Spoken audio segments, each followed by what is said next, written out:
بسم اللہ الرحمن الرحیم الحمد للہ رب العالمین والصلاة والسلام علی رسول الکریم وعلی آلہ وصحبہ اجمعین الی یوم الدین۔ محترم معزز ماؤں، عزیز بہنوں اور بیٹیوں، السلام علیکم ورحمۃ اللہ وبرکاتہ۔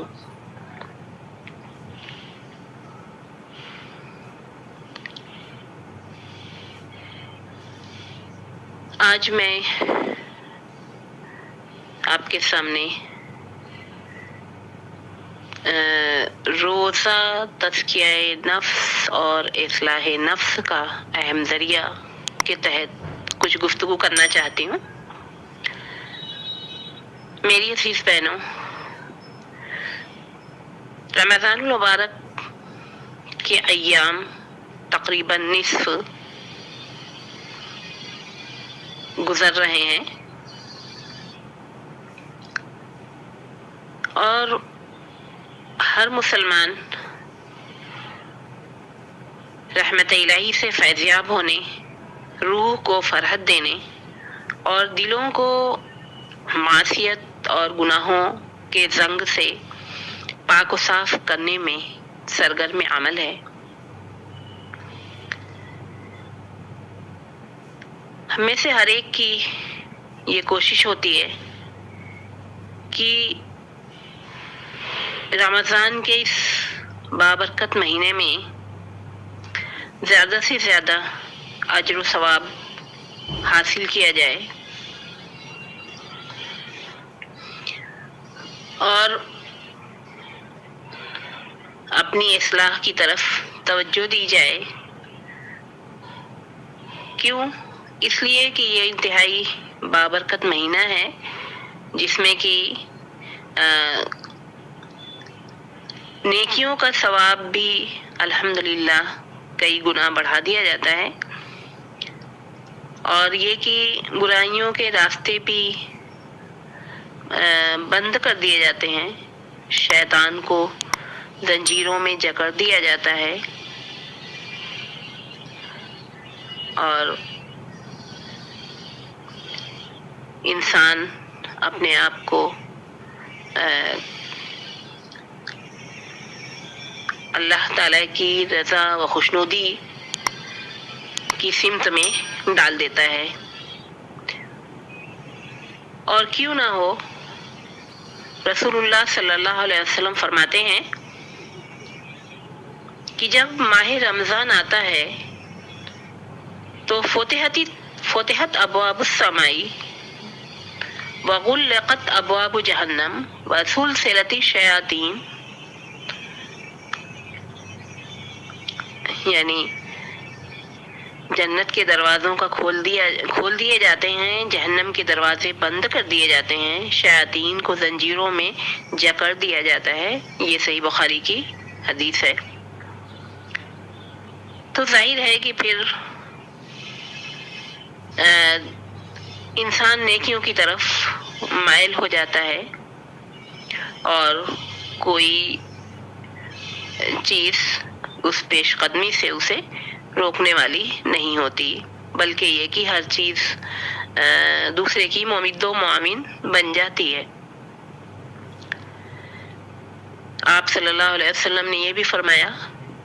کہ من صام رمضان ایمانا و احتسابا غفر له ما تقدم من ذنبه،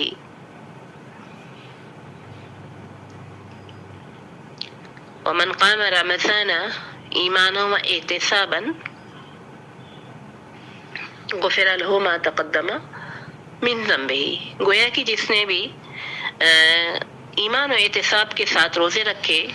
اور ایمان و احتساب کے ساتھ قیام لیل کیا، تو اللہ تبارک و تعالی اس کے گناہوں کو، جو بھی پچھلے گناہ ہوں، ان کو معاف فرما دیتا ہے۔ تو گویا یہ مہینہ وہ ہے جو انسان کی بخشش کا ذریعہ بنتا ہے، اور یہ مہینہ وہ ہے جس میں اللہ تعالیٰ کی رحمتوں کا نزول ہوتا ہے۔ یہ مہینہ وہ ہے جس میں کہ اللہ تبارک و تعالیٰ انسان کے اجر ثواب میں اضافہ فرماتے ہیں، اور یہ وہ مہینہ ہے جس میں اعمال صالحہ کر کے، روزے رکھ کے، اللہ تبارک و تعالیٰ نے روزے داروں کے لیے جو باب خاص کر رکھا ہے باب الریان کے نام سے، وہ گویا کہ اس سے داخلہ انشاءاللہ العزیز اگر اللہ تعالیٰ شرف قبولیت عطا فرمائے تو ممکن ہو سکتا ہے۔ تو یہ ساری چیزیں ہیں جو انسان کے اندر ایک جوش، ایک ولولہ پیدا کرتی ہیں، تو ہمیں اس کی طرف توجہ دینی ہے۔ لیکن ایک بات اور میں یہ کہنا چاہوں گی کہ یہ ساری چیزیں محض رمضان تک کے لیے نہ ہوں، بلکہ یہ کہ قرآن مجید میں اللہ تبارک و تعالیٰ نے فرمایا کہ یا ایھا الذین آمنوا کتب علیکم الصیام کما کتب علی الذین من قبلکم لعلکم تتقون۔ اے لوگوں جو ایمان لائے ہو، تم پر روزے فرض کیے گئے ہیں جس طرح تم سے پہلے کے لوگوں پر فرض کیے گئے تھے، تاکہ تم میں تقوی کی صفت پیدا ہو۔ اور دوسری جگہ فرمایا کہ شہر رمضان الذی انزل فیہ القرآن ھدی للناس وبینات من الھدی والفرقان فمن شہد منکم الشہر فلیصمہ، کہ رمضان وہ مہینہ ہے جس میں کہ قرآن نازل کیا گیا ہے، جو کہ لوگوں کے لیے ہدایت ہے اور واضح تعلیمات پر مشتمل ہے، حق و باطل کا فرق کھول کر رکھ دینے والی ہے، کتاب ہے۔ بس جو تم میں سے اس مہینے کو پالے اسے چاہیے کہ وہ روزہ رکھے۔ تو یہ باتیں اتنی واضح اور صاف ہیں، اس میں کچھ کہے بغیر جو چند پوائنٹس ہمارے لیے نکلتے ہیں، اللہ تبارک و تعالیٰ جن باتوں کی طرف ہمیں متوجہ کرنا چاہتا ہے وہ یہ کہ ہر عاقل و بالغ مرد و خواتین پر، مسلمان مرد و خواتین پر روزے فرض ہیں، الا یہ کہ کوئی عذر ہو، یعنی مریض، حاملہ یا مرضعہ وغیرہ، تو وہ لیکن وہ بعد میں اس تعداد کو پورا کریں۔ دوسری چیز یہ کہ روزے کی فرضیت کا مقصد تقوی کی زندگی، نفس کا تزکیہ اور اصلاح ہے۔ تیسری چیز یہ کہ رمضان المبارک کی غایت درجہ اہمیت اسی مہینے میں نزول کتاب کی وجہ سے ہے، قرآن کی وجہ سے ہے، لہذا قرآن مجید کی بھی عظمت اس سے کلی طور پر ہمارے سامنے آتی ہے۔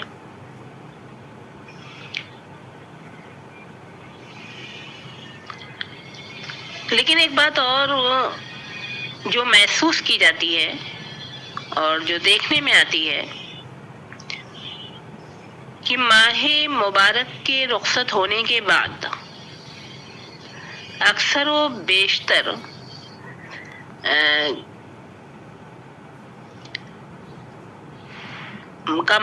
جو منظرنامہ ہے وہ یہ کہ نیکی، پرہیزگاری، شرافت و سنجیدگی، ہمدردی، خیرخواہی اور بھلائی کا گویا ایک عارضی لبادہ پہنا ہوا تھا، اور رمضان المبارک کے رخصت ہوتے ہی اسے اتار پھینکا گیا اور آزادی کی فضا قائم ہو گئی۔ مسجدیں ہماری نعوذ باللہ ویران ہونے لگیں، نیکی کے راستے ترک کیے جانے لگے، سارے معمولات گویا حسب سابق انجام دیے جانے لگے، اور تقوی اور للہیت، خوف خدا کے جو اثرات اپنے ہماری جسم و روح میں داخل ہوئے تھے وہ گویا عارضی تھے، اور اس پر ہم قائم نہیں رہ پا رہے ہیں۔ تو یہ چیز یا یہ منظرنامہ جو سامنے آتا ہے، اس کے سلسلے میں بھی ہمیں غور کرنے کی ضرورت ہے کہ ایسا کیوں؟ اللہم اعذنا من مضلات الفتن ما احییتنا، اللہ تعالی ہم کو گمراہ کرنے والے فتنوں سے جب تک ہم زندہ رہیں محفوظ رکھے۔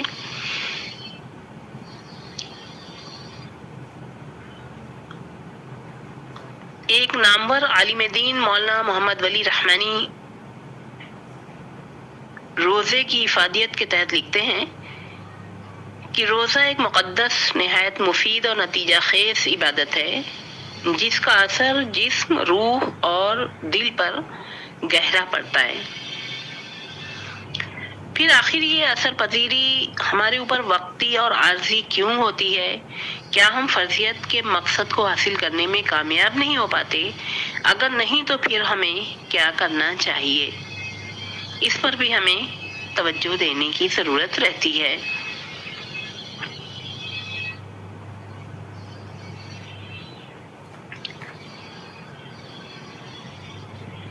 اس بات سے تو انکار نہیں کیا جا سکتا کہ روزوں اور ان ایام میں جو عبادتیں اور ریاضتیں کی گئی ہیں انشاءاللہ عند اللہ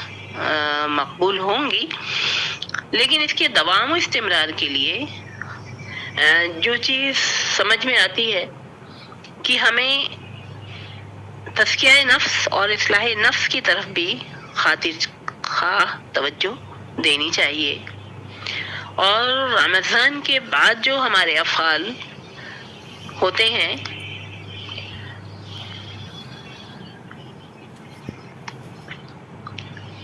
وہ اسلامی نہج سے، اسلام کے احکام کے مطابق ہوں تو ہم اپنے نفس کو صحیح راستے پر ڈال سکتے ہیں۔ اس سلسلے میں ہم پڑھتے رہتے ہیں کہ روزہ نہ صرف جسمانی بلکہ روحانی طور پر انسان کے اندر تبدیلی لاتا ہے، لیکن یہ روحانی تبدیلی اگر ہے تو پھر ہمارے نفس کا تزکیہ اور اصلاح جو کہ دائمی ہونا چاہیے وہ کیوں نہیں ہو سکا ہے؟ اس پر ہمیں کچھ گفتگو کرنا اور سوچنا چاہیے۔ نفس سے مراد ظاہر ہے انسان کی روح ہے جو انسان کے جسم میں پنہاں ہوتی ہے اور اس کا تعلق انسان کے دل سے ہوتا ہے، اور دل انسان کو پاکیزگی کی طرف مائل کرتا ہے۔ لہذا یکماہی کورس سے گزر کر ہم برائی پر قابو پانے اور مسلسل مجاہدے کے ذریعے نفس امارہ کو جو کہ برائیوں پر اکساتا ہے اس کو دبا کر کے، اس کے دائرے سے نکل کر کے اپنے آپ کو نفس لوامہ کے دائرے میں لانے کی کوشش کرتے ہیں۔ یعنی یہ کہ اگر کوئی برائی سرزد ہو جائے تو اس برائی سے اپنے آپ کو روکنا، اور ہمارا نفس لوامہ اس پر ہمیں ملامت کرتا ہے کہ یہ نہیں ہونا چاہیے، اور ہم سنتے بھی ہیں کہ روزہ رکھ کر کے ایسا اور ایسا کیا۔ تو اس کا مطلب یہ ہے کہ نفس لوامہ ملامت کرتا ہے، اور انسان کی روح جو ہے، وہ مسلمان کی روح جو ہے وہ پاکیزگی کی طرف مائل ہو چکی ہوتی ہے، طبیعت میں نیکی اور تقوی کا رجحان پیدا ہو چکا ہوتا ہے۔ اب اس کو مزید تقویت دینے کی ضرورت ہوتی ہے، ایسی تقویت کی جس کی بنا پر ہم اس مقام تک پہنچنے کے اہل ہو جائیں، اس بلند ترین کامیابی کو حاصل کرنے کے لائق ہو جائیں جو کہ دائمی کامیابی کا تصور دیتی ہے۔ اس سلسلے میں ہمیں کیا کرنا چاہیے؟ ایک بات تو یہ کہ اپنے نفس کی تزکیے کی طرف توجہ دینی ہے، اور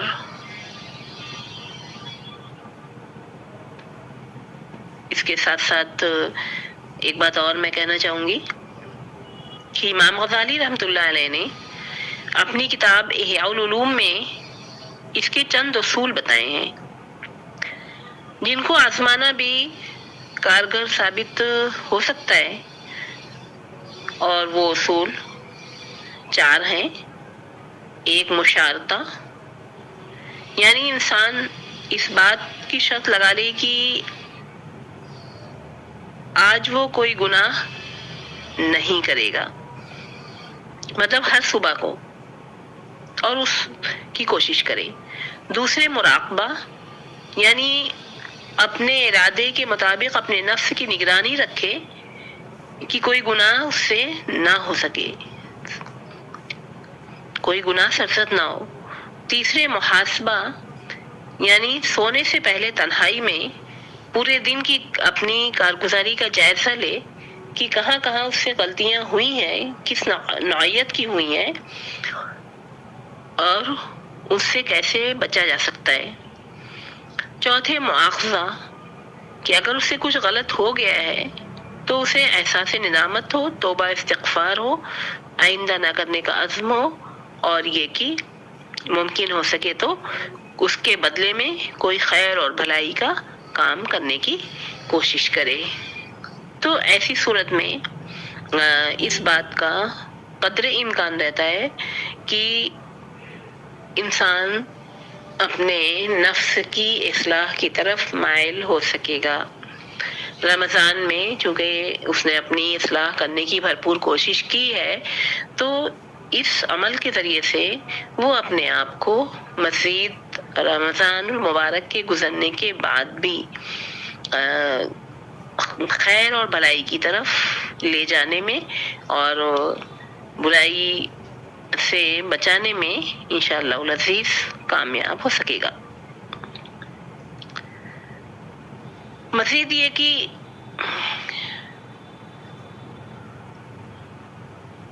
قرآن مجید میں اللہ تعالیٰ نے تزکیہ نفس کی طرف بھی توجہ دلائی ہے۔ لقد من اللہ علی المؤمنین اذ بعث فیہم رسولا من انفسہم یتلو علیہم آیاتہ ویزکیہم ویعلمہم الکتاب والحکمۃ وإن كانوا من قبل لفی ضلال مبین۔ سورہ آل عمران آیت نمبر 164۔ کہ اللہ تعالیٰ نے اہل ایمان پر احسان کیا ہے کہ اس نے انہی میں سے ان کے پاس ایک رسول بھیجا جو ان پر اس کی آیات کو تلاوت کرتا ہے اور ان کا تزکیہ کرتا اور ان کو کتاب و حکمت کی تعلیم دیتا ہے، اگرچہ وہ اس سے پہلے گمراہی میں مبتلا تھے۔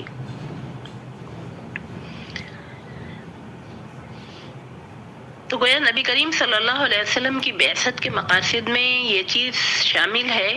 کہ تلاوت کے ساتھ ساتھ انسانیت کا تزکیہ بھی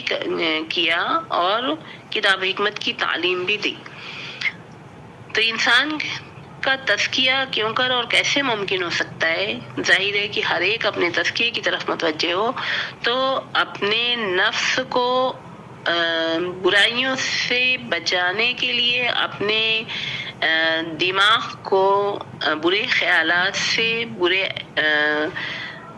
دماغ کو اور اپنے دل کو بھی برے خیالات سے، برے جذبات سے، برے احساسات سے، غلط سوچ سے،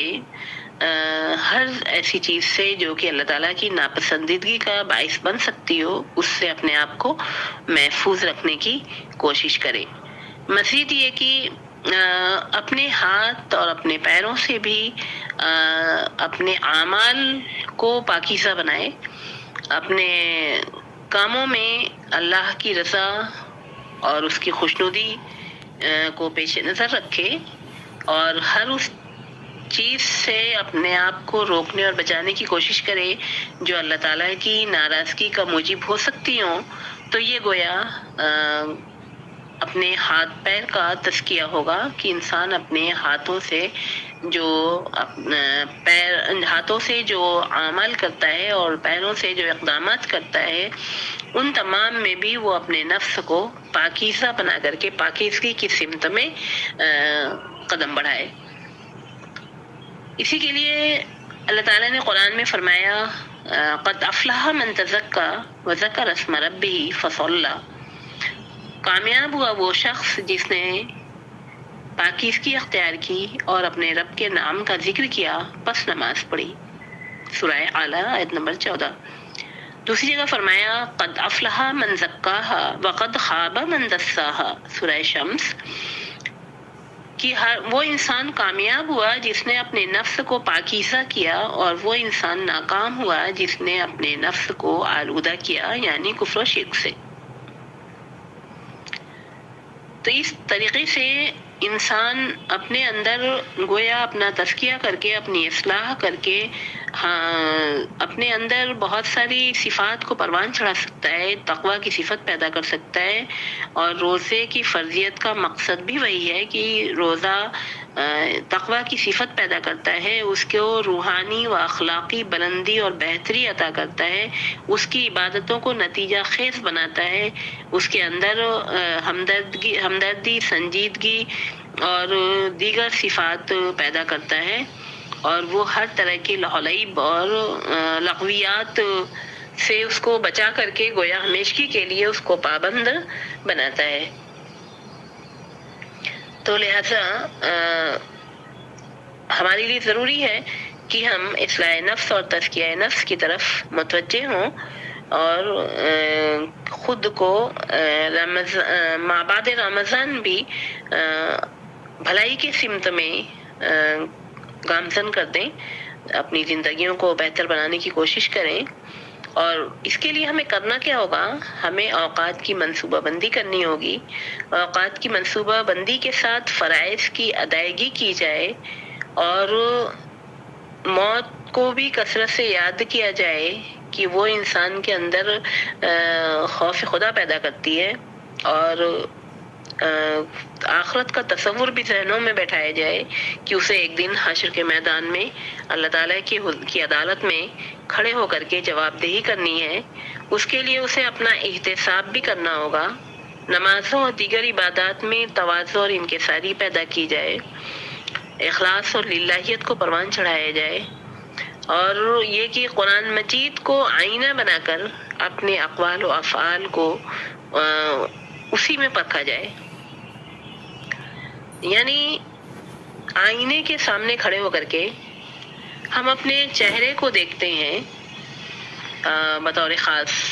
ہماری نوجوانان، اور اپنے چہرے کے نکھارنے میں کوئی کسر نہیں چھوڑی جاتی۔ تو اسی طریقے سے گویا جس طرح ہم اپنے چہرے کے داغ دھبوں کو دور کرنے کی کوشش کرتے ہیں، ہمیں قرآن اور حدیث کو ایک آئینہ بنا کر کے اپنے سامنے رکھ کر کے اپنے افعال و اقوال کی جو غلط چیزیں ہیں ان کو بھی چھانٹ کے، جو داغ دھبے ہیں، جو جس کو کہا جائے گا کہ بالیدگی ہے، جو غیر قابل قبول عمل ہے، یا یہ کہ فاسد اور غلط قسم کے کچھ ہمارے روزمرہ کے معمولات ہیں، تو ان تمام چیزوں کو بھی چھانٹ کر کے قرآن مجید کے آئینے کے سامنے رکھ کر کے ان کو درست کرنا ہوگا، اپنے اندر اخلاقی صفات کو بھی پروان چڑھانا ہوگا، اور یہ کہ آپ صلی اللہ علیہ وسلم کی سنتوں کو لاگو کرنے کی بھی کوشش کرنی ہوگی، اس کے لیے بھی منصوبہ بنانا ہوگا، تو ہم اپنے نفس کا تزکیہ اور اصلاح کی طرف متوجہ ہو سکتے ہیں۔ خلاصہ یہ ہے کہ رمضان المبارک ضبط نفس اور اصلاح کا ایک تربیتی پروگرام ہے، اور اس لحاظ سے ہم میں سے ہر مسلمان اگر اس بات کی کوشش کریں تو نہ صرف ایک فرد کی اصلاح ہوگی، بلکہ یہ کہ پورے معاشرے کی اصلاح اسی طریقے سے ممکن ہو سکتی ہے۔ اللہ تعالی ہم سبھی کو اپنی اصلاح کی توفیق عطا فرمائے، اور آخرت کی کامیابی سے ہمکنار کرے۔ وما علینا الا البلاغ۔ اللہ تعالی مجھے اور آپ تمام کو ہی عمل کی توفیق عطا فرمائے، آمین۔